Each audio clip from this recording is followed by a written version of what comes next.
guys, welcome back to my channel. My name is Ebony, aka Mad Girl Moto Adventures. Today's video is going to be all about my initial thoughts on my brand new Yamaha Tracer 9 GT. I'll be going through 5 of the things I absolutely love about this bike, as well as 5 of the things that maybe I don't love so much. So without further ado, let's get into the video. 1, 2, 3, 4!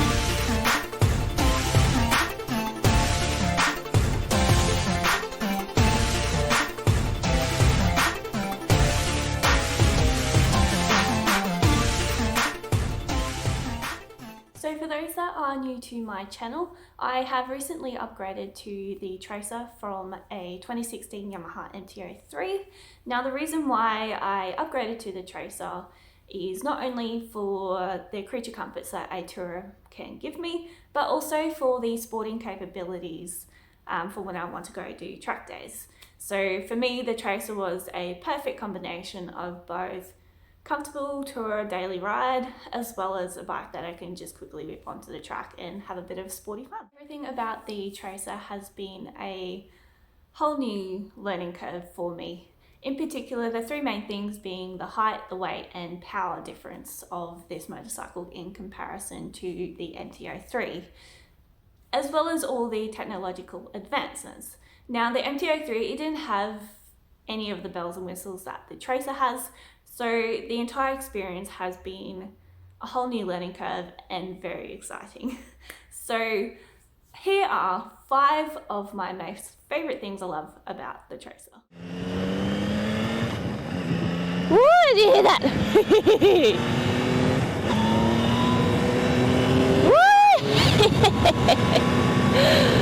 Oh my god, this is so much fun, I love it.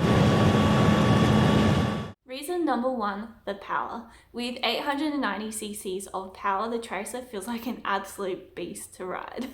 Now, there is an obvious power difference between the MT-03 and the Tracer, but I have not once felt any moment of panic or fear at the power difference. I feel completely comfortable thanks to practicing my throttle control, as well as doing track days.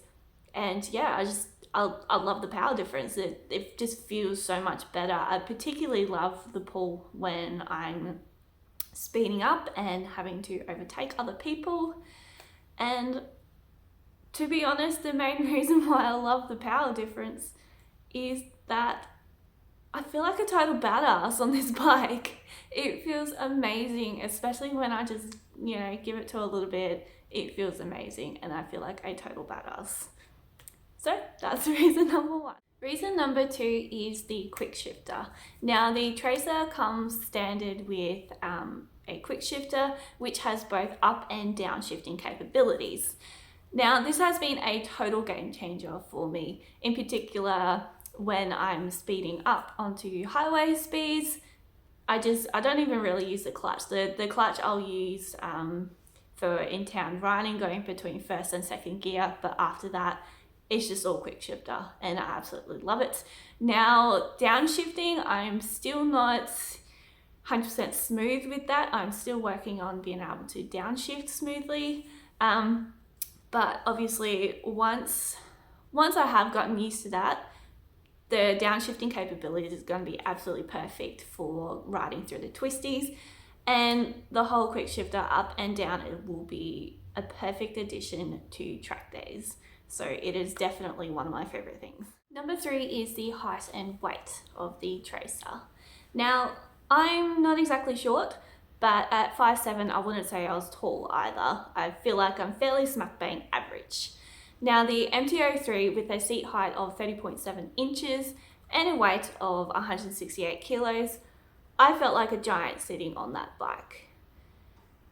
While it was incredibly light, meant that the bike was super nimble, it also meant that I got completely battered by the wind whenever I rode it. The Tracer with a seat height of either 31.9 inches or 32.5 inches proves that sometimes an extra inch is just what you need. While I can't completely flat foot the ground while I'm sitting on the Tracer, I can still duck walk backwards and forwards to park my bike and I can comfortably stand with like one foot on the ground and one foot on the rear peg, which is how I ride. So I can comfortably do that, so it's all fine. The only times I do struggle with the weight of the Tracer is after a very long day of work and I'm feeling particularly exhausted, or if I'm parked on like a slight incline.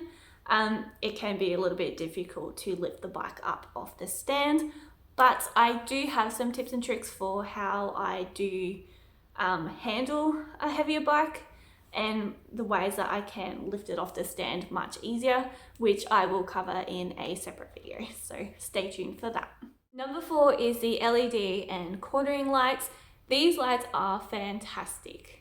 I can actually see a fair distance in front of me, and I can see what's on the side of the road waiting to run out in front of my bike.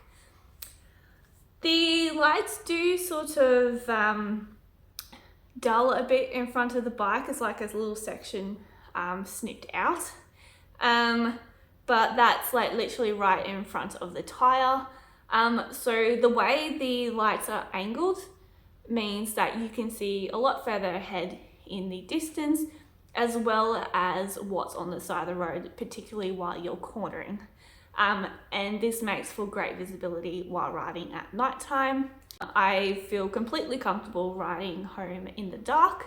I have absolutely no problems, other than being on animal watch, of course.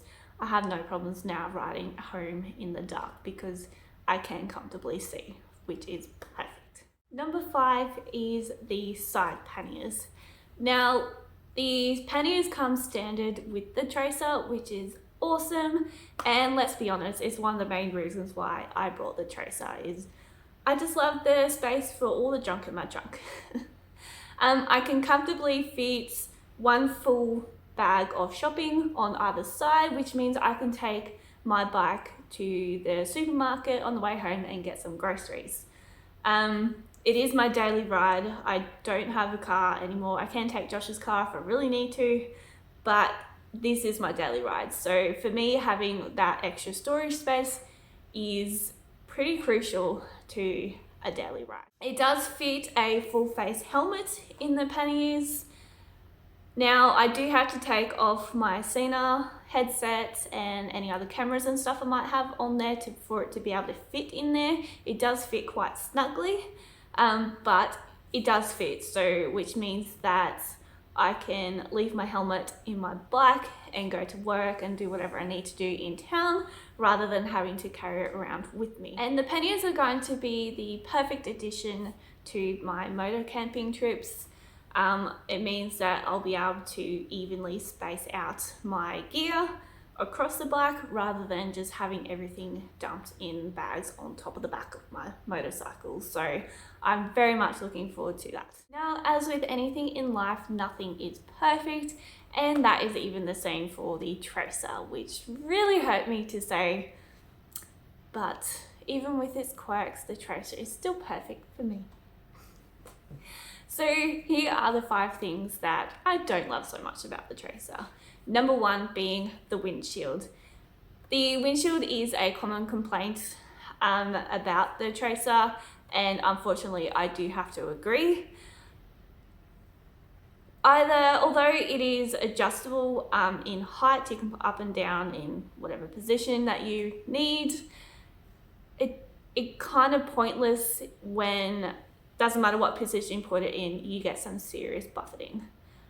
When I ride the Tracer, it doesn't matter, like on the highway, it doesn't matter if I have it up or down. I seriously feel like my brain is being rattled around inside of my skull every single time. So for me, it's still better than not having a windshield. I do like it for when it's raining and it catches all the bugs and all of that stuff. I think it does help a little bit with the winds, but it's still not great. So it is one of the things that I am looking into potentially getting, like a spoiler for the top of it, or maybe just replacing the whole thing with an aftermarket product. I think you can get a touring screen for the Tracer as part of like the tour package. I don't think that's available in Australia. Even if it is, it's probably a very long wait. But yeah, I may be looking into replacing that screen if a little spoiler doesn't help. But yeah, unfortunately, I don't like the screen. It's not fun. Number 2 is the dash. While I love the quirky look of the kernel, I feel like Yamaha could have done better. I do like their concept of having 2 screens. I think, you know, they did great with bringing that into the market. Unfortunately though, you've got everything crammed into one screen that you need, and then on the other screen you have an option, you can change it around in each section. There's 4 little sections on the other side, but all that information on the other screen is pretty much already on your little screen here on the left. So this screen on the right is pretty much rendered useless. The only thing I actually look on there is the temperature. Everything else I don't use because it's already on the left screen. Now, I don't really have an issue while I'm riding. It's a non-issue for me. I can see everything I need to on the left-hand side, but I just feel like Yamaha could have done better. If they really wanted to do the whole dual screen, they should have made the right screen a GPS or something. I feel like that would have been much more useful. But yeah, Yamaha, you could do better. It's a great idea, but it just doesn't really work. Sorry. Number 3 is the side panniers. Now, I can see the confusion. I love the side panniers, but for me, it's more of a love-hate relationship. While the panniers are fantastic for having space for extra storage on the bike, you can pop your helmet in there to go to work, all of that stuff, they're just not designed very well. They're awkwardly shaped, and half your capacity in the pannier is made up of your lid. So that means that whenever you open the lid, you're at risk of everything falling out of the pannier. And the way it is shaped too is that it's quite narrow at the base, but then widens up at the top, which means nothing really fits in there very well. It doesn't fit in there neatly.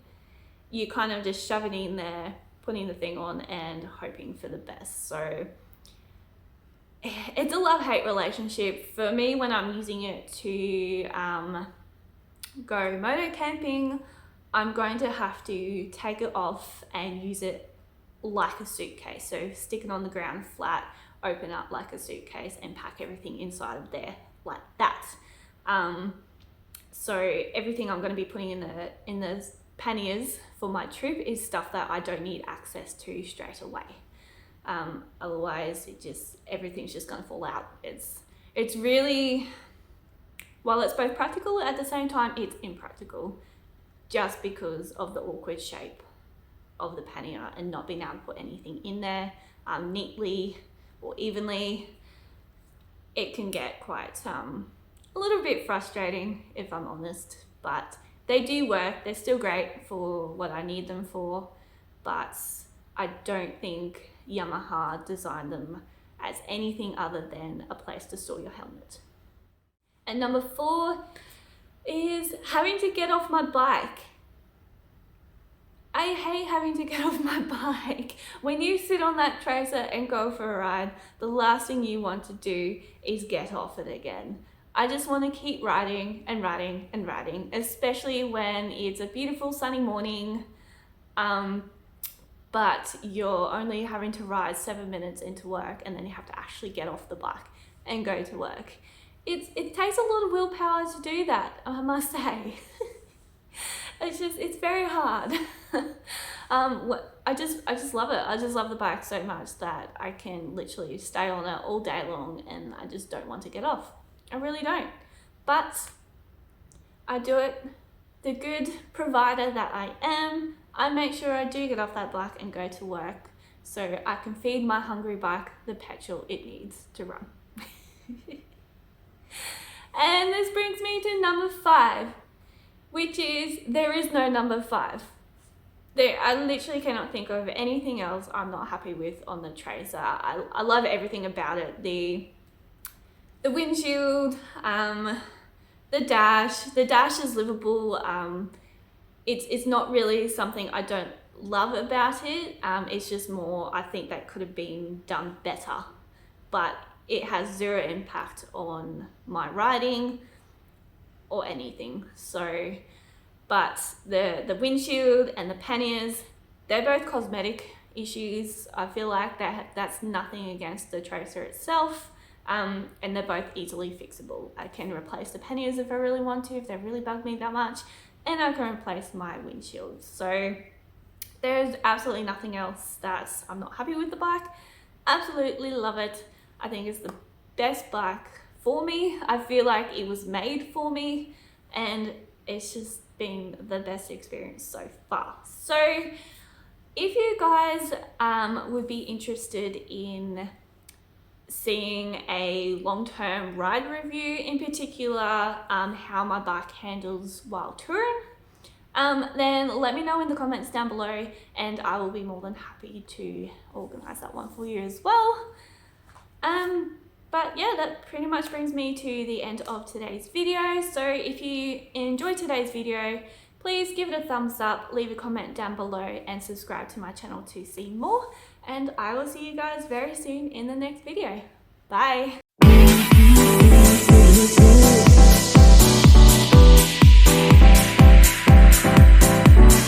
Telling me to dance, taking a chance.